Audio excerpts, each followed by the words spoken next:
Hey, I'm Reva with Quality Sewing and Vacuum, and today we're going to explore how to thread your machine and wind your machine. Now, you may not have this exact machine, but most every machine has a lot of similarities. So let's talk about that. First thing I want to mention is that not all bobbins are alike.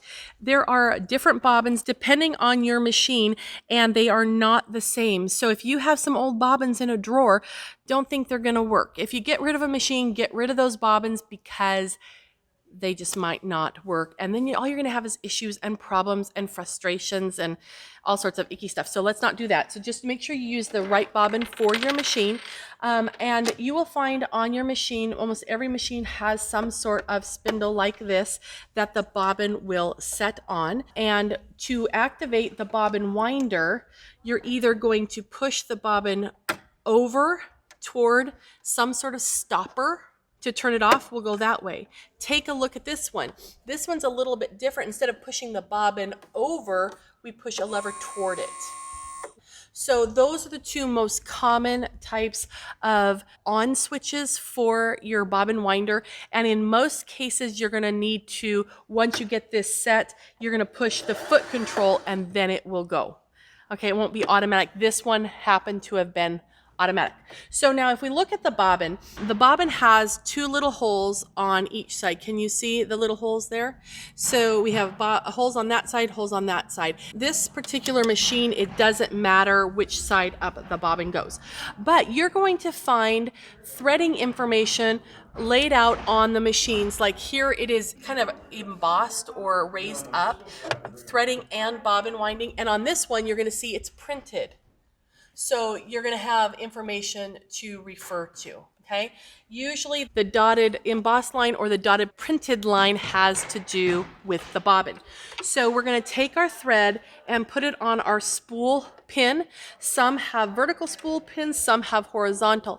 Anytime you're threading, it's a good idea to hold a nice amount of thread and kind of hold it like dental floss. And then that makes sure it gets where it needs to go. So in this machine, it says to come up here and then to go around the little post there and then come over here. Now, to make it easy to get it started, because do you know which way that bobbin winder is going to go? Usually we forget anyway. So if you take your thread and you put it up through the little hole, and look, I went from the inside up through that hole and out.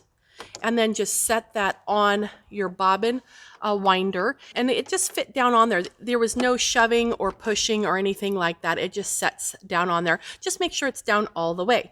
Then to activate it or engage the motor, I slip it over, and then I'm going to turn my foot pedal or push my foot pedal. And then once I get it going, I'm going to trim that thread off really, really short so you can't even see it, because you don't want that to get hung up in the mechanism. And so then this will wind. And what you want to do as it's winding is pretty much go kind of at a medium speed. And I was going a little too fast there at the beginning. And you want to have a little bit of a margin of the bobbin outside of the left where the thread is.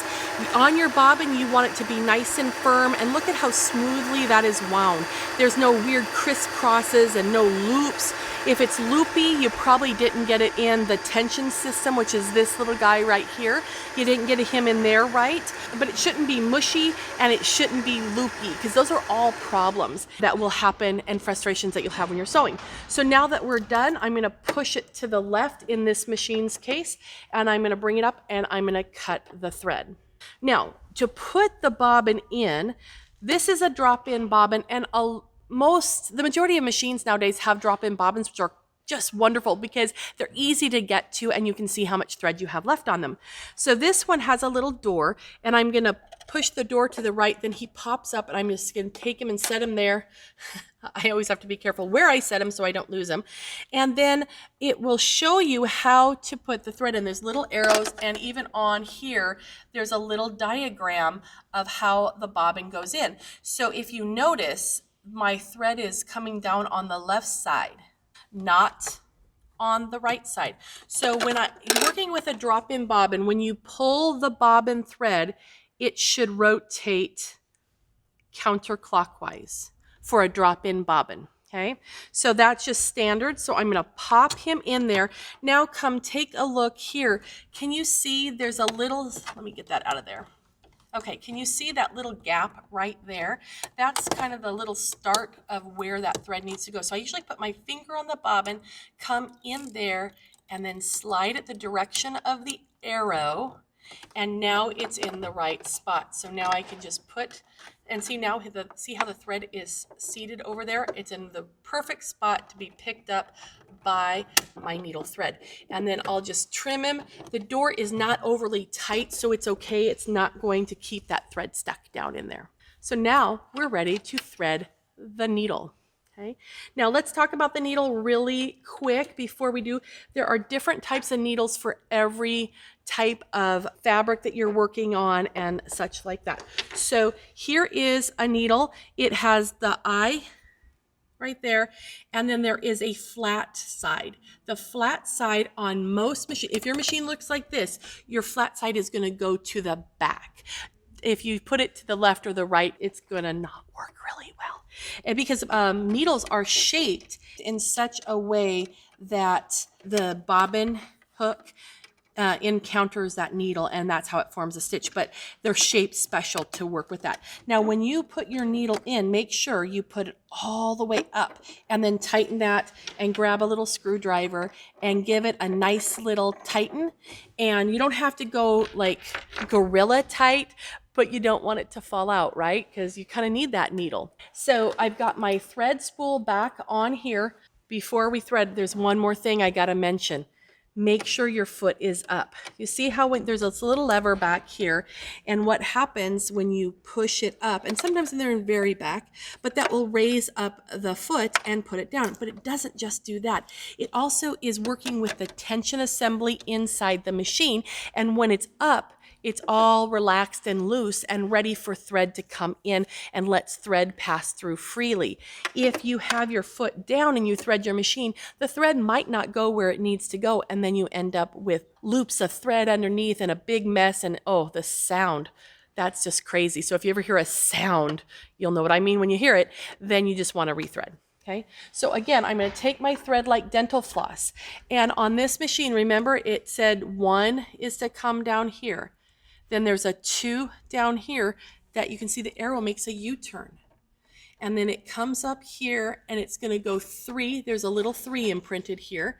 The 3 is to go around this take-up lever, and then 4 is straight down.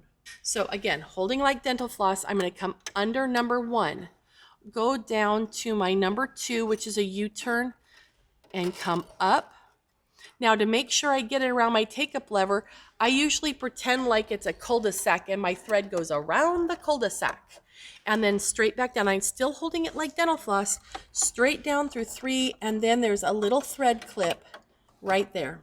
At this point, you can put the foot down and there will be tension on the thread now, and that will help you with threading. So you can just put the thread through the eye of the needle, or if you have a needle threader, this will help you out. Now, a needle threader is simply a crochet hook, a little teeny tiny little hook that goes to the eye of the needle. So when it comes down, we're going to loop the thread around that and tip that little crochet hook through there.